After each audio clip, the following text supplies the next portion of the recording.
Capítulo 62, que trata de la aventura de la cabeza encantada con otras niñerías que no pueden dejar de contarse. Don Antonio Moreno se llamaba el huésped de Don Quijote, caballero rico y discreto, y amigo de holgarse a lo honesto y afable, el cual, viendo en su casa a Don Quijote, andaba buscando modos como, sin su perjuicio, sacase a plaza sus locuras, porque no son burlas las que duelen, ni hay pasatiempos que valgan si son con daño de tercero.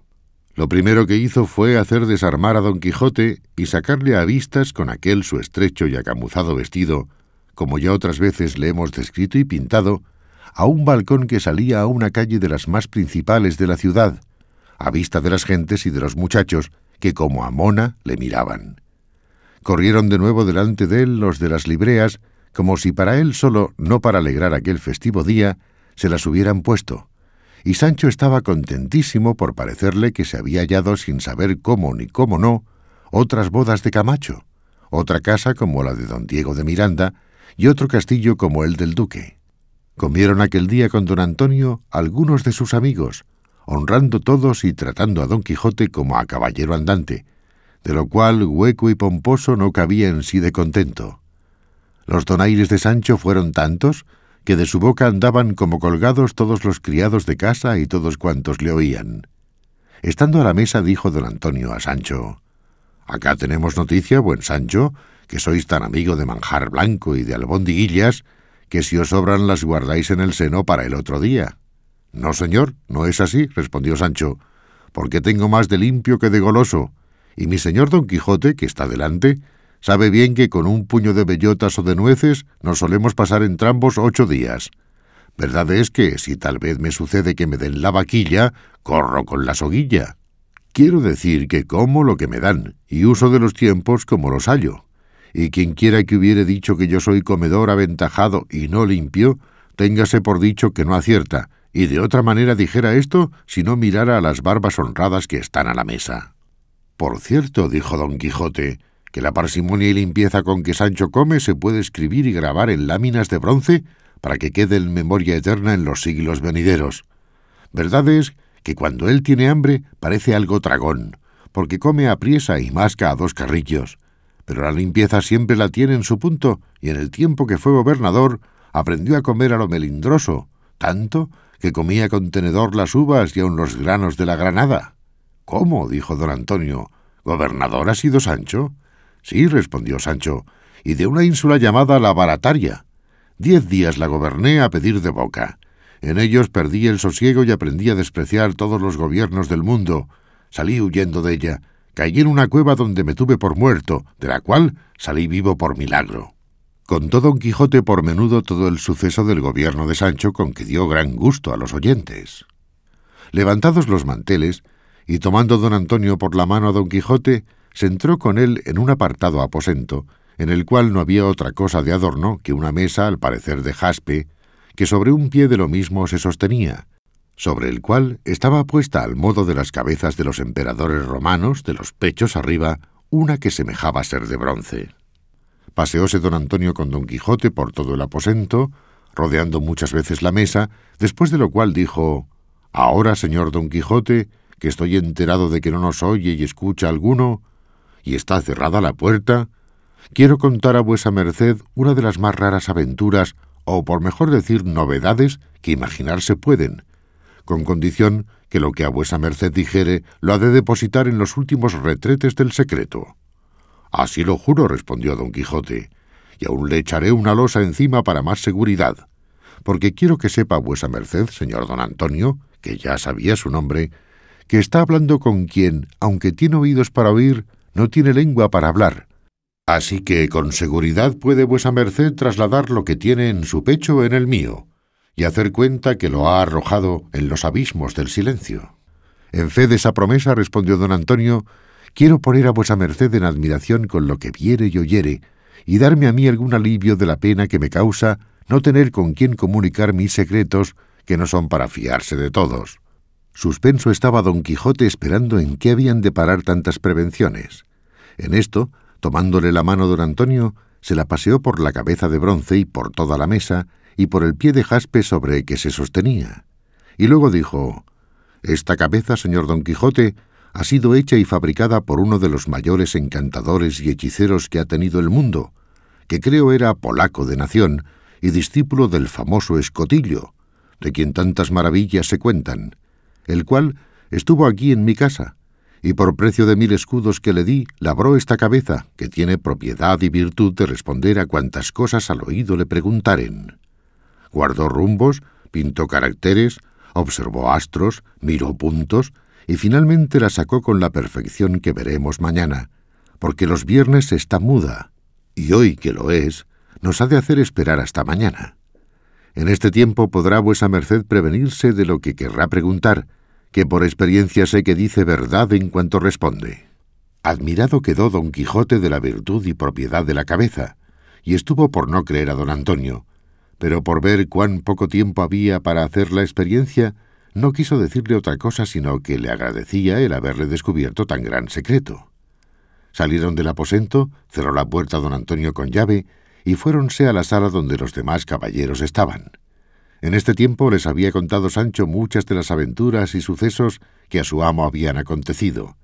Aquella tarde sacaron a pasear a Don Quijote no armado sino de rúa, vestido un balandrán de paño leonado que pudiera hacer sudar en aquel tiempo al mismo hielo. Ordenaron con sus criados que entretuviesen a Sancho de modo que no le dejasen salir de casa. Iba Don Quijote no sobre Rocinante, sino sobre un gran macho de paso llano y muy bien aderezado. Pusiéronle el balandrán, y en las espaldas, sin que lo viese, le cosieron un pergamino donde le escribieron con letras grandes: «Este es Don Quijote de la Mancha». En comenzando el paseo, llevó el rétulo los ojos de cuantos venían a verle, y como leían «Este es Don Quijote de la Mancha», admirábase Don Quijote de ver que cuantos le miraban le nombraban y conocían. Y volviéndose a don Antonio, que iba a su lado, le dijo: «Grande es la prerrogativa que encierra en sí la andante caballería, pues hace conocido y famoso al que la profesa, por todos los términos de la tierra.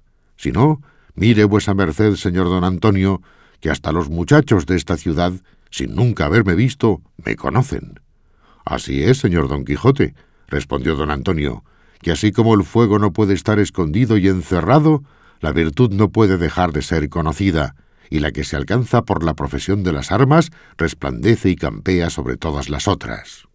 Acaeció, pues, que yendo Don Quijote con el aplauso que se ha dicho, un castellano que leyó el rétulo de las espaldas alzó la voz diciendo: «Válgate el diablo por Don Quijote de la Mancha, ¿cómo que hasta aquí has llegado sin haberte muerto los infinitos palos que tienes a cuestas? Tú eres loco, y si lo fueras a solas y dentro de las puertas de tu locura, fuera menos mal, pero tienes propiedad de volver locos y mentecatos a cuantos te tratan y comunican. Si no, mírenlo por estos señores que te acompañan. Vuélvete, mentecato, a tu casa y mira por tu hacienda, por tu mujer y tus hijos, y déjate de estas vaciedades que te carcomen el seso y te desnatan el entendimiento». «Hermano», dijo don Antonio, «seguid vuestro camino y no deis consejos a quien no os los pide.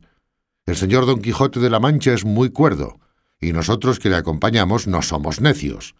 La virtud se ha de honrar donde quiera que se hallare, y andad en hora mala y no os metáis donde no os llaman». «Pardiez, vuesa merced tiene razón», respondió el castellano, «que aconsejar a este buen hombre es dar coces contra el aguijón. Pero con todo eso, me da muy gran lástima que el buen ingenio que dicen que tiene en todas las cosas este mentecato se le desagüe por la canal de su andante caballería. Y la enhoramala que vuesa merced dijo sea para mí y para todos mis descendientes, si de hoy a más, aunque viviese más años que Matusalén, diere consejo a nadie aunque me lo pida». Apartóse el consejero, siguió adelante el paseo.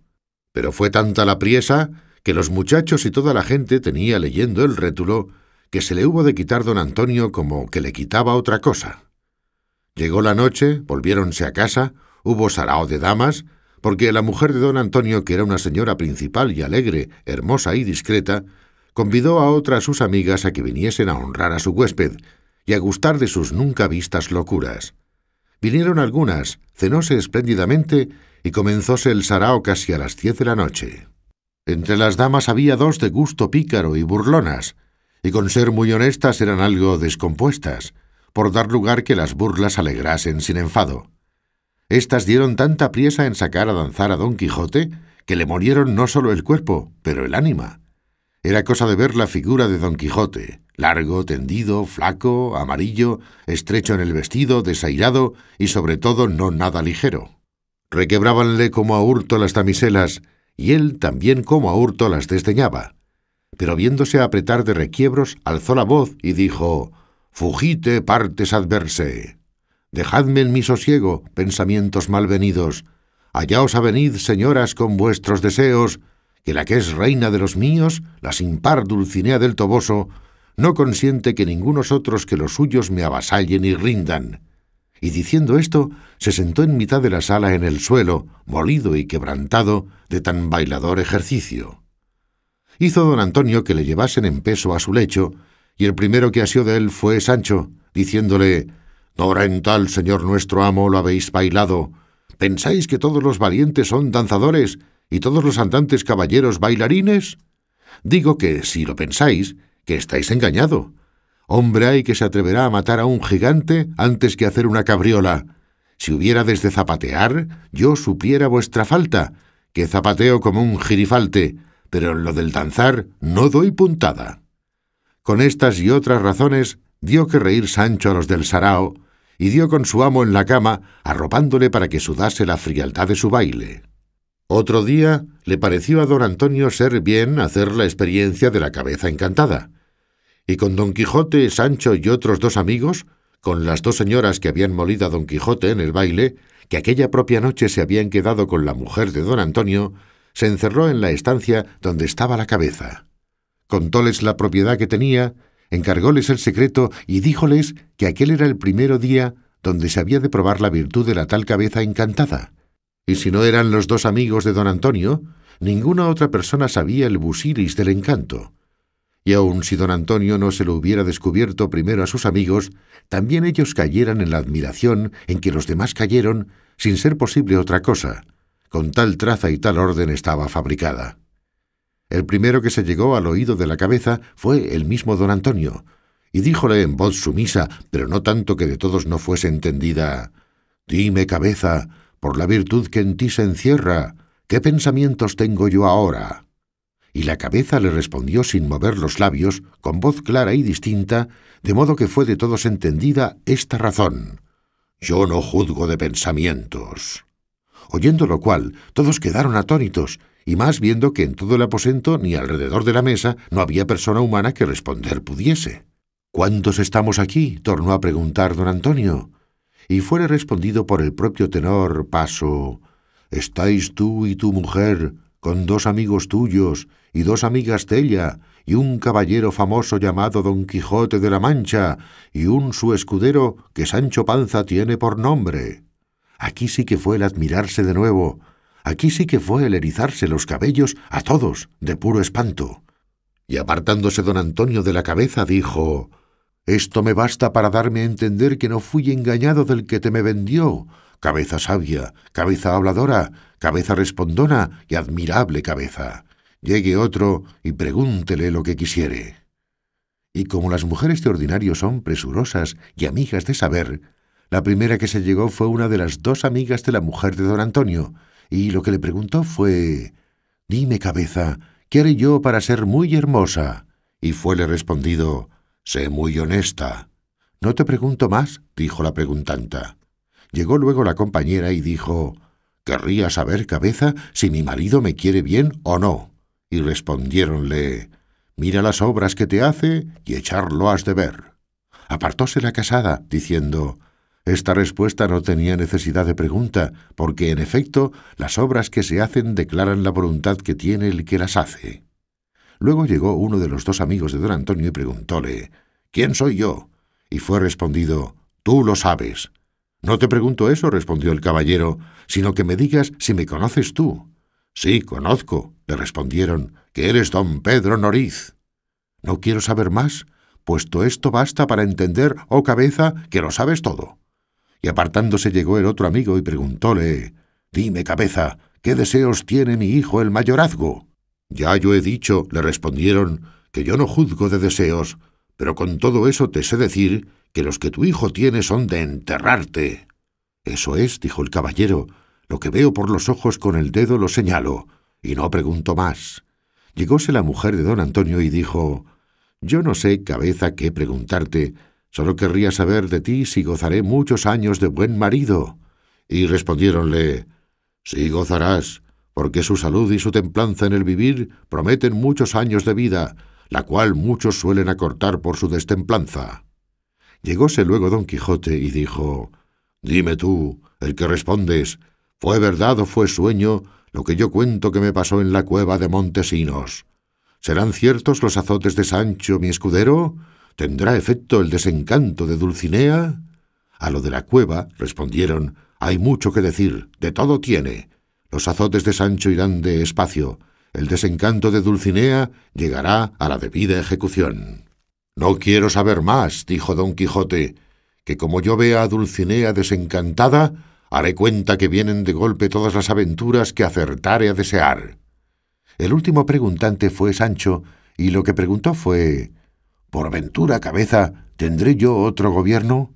¿Saldré de la estrecheza de escudero? ¿Volveré a ver a mi mujer y a mis hijos?».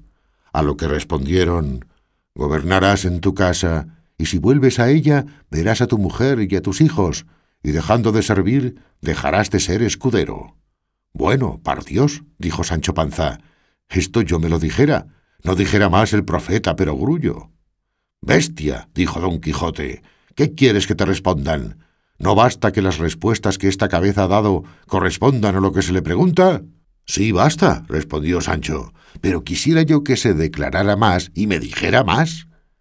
Con esto se acabaron las preguntas y las respuestas, pero no se acabó la admiración en que todos quedaron, excepto los dos amigos de don Antonio, que el caso sabían, el cual quiso Cide Hamete Benengeli declarar luego, por no tener suspenso a mundo, creyendo que algún hechicero y extraordinario misterio en la tal cabeza se encerraba.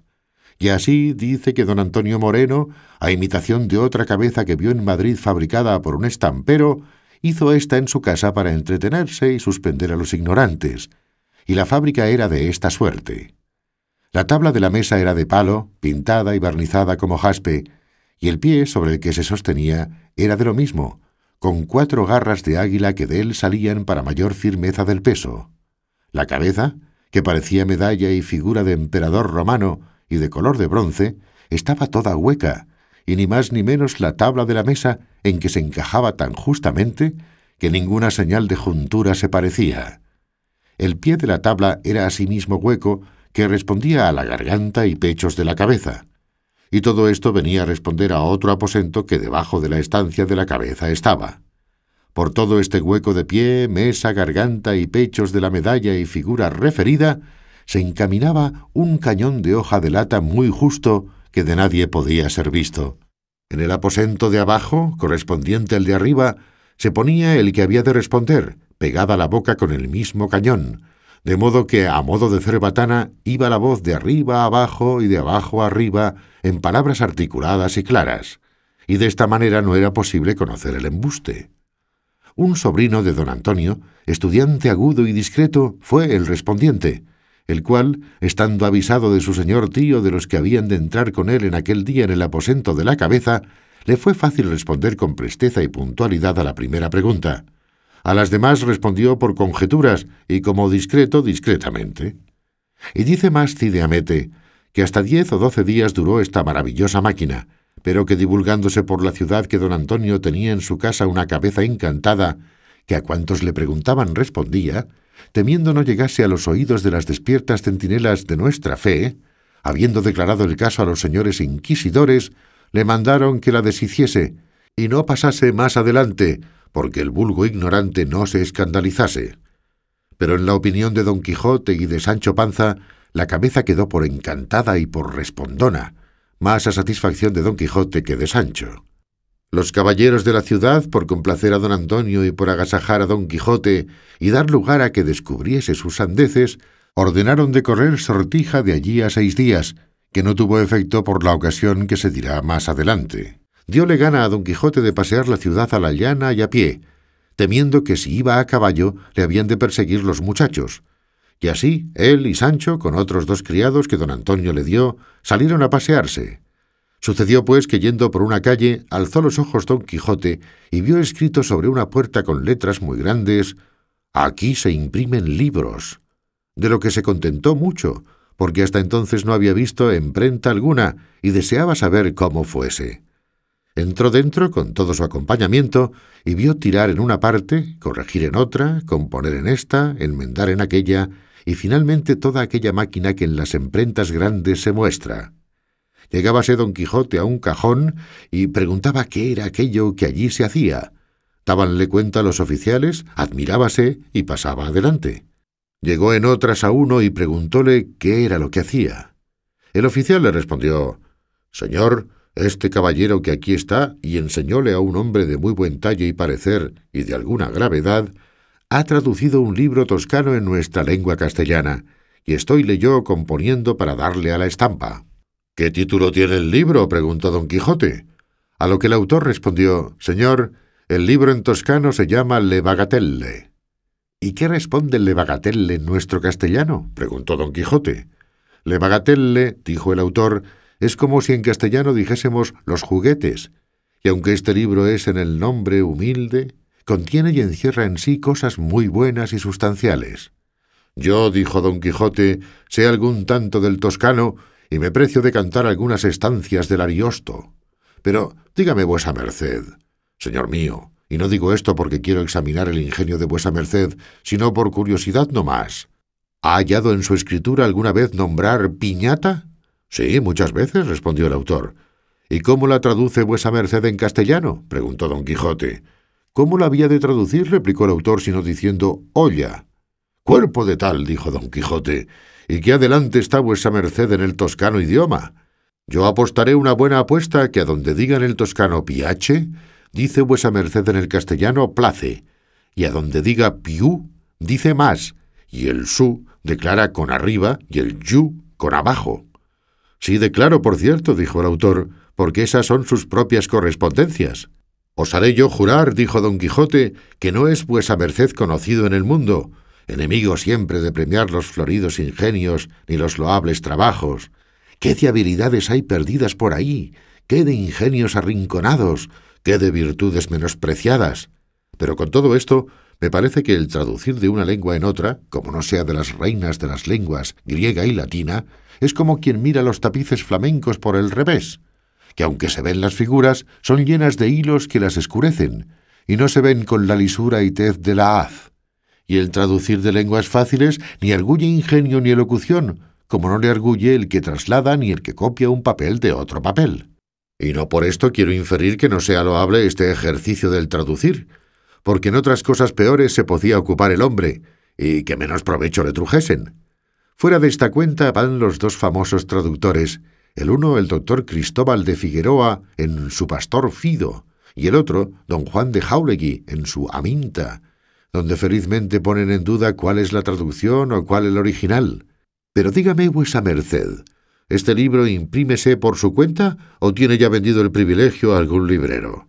«Por mi cuenta lo imprimo», respondió el autor, «y pienso ganar 1000 ducados por lo menos con esta primera impresión, que ha de ser de 2000 cuerpos, y se han de despachar a 6 reales cada uno en daca las pajas». «Bien está vuesa merced en la cuenta», respondió don Quijote. «Bien parece que no sabe las entradas y salidas de los impresores y las correspondencias que hay de unos a otros. Yo le prometo que cuando se vea cargado de 2000 cuerpos de libros, vea tan molido su cuerpo que se espante, y más si el libro es un poco avieso y no nada picante». «¿Pues qué?», dijo el autor, «¿quiere vuesa merced que se lo dé a un librero, que me dé por el privilegio 3 maravedís, y aún piensa que hace merced en dármelos? Yo no imprimo mis libros para alcanzar fama en el mundo, que ya en él soy conocido por mis obras. Provecho quiero que sin él no vale un cuatrín la buena fama». «Dios le dé a vuesa merced buena manderecha», respondió don Quijote, y pasó adelante a otro cajón, donde vio que estaban corrigiendo un pliego de un libro que se intitulaba Luz del alma, y en viéndole dijo: «Estos tales libros, aunque hay muchos de este género, son los que se deben imprimir, porque son muchos los pecadores que se usan, y son menester infinitas luces para tantos desalumbrados.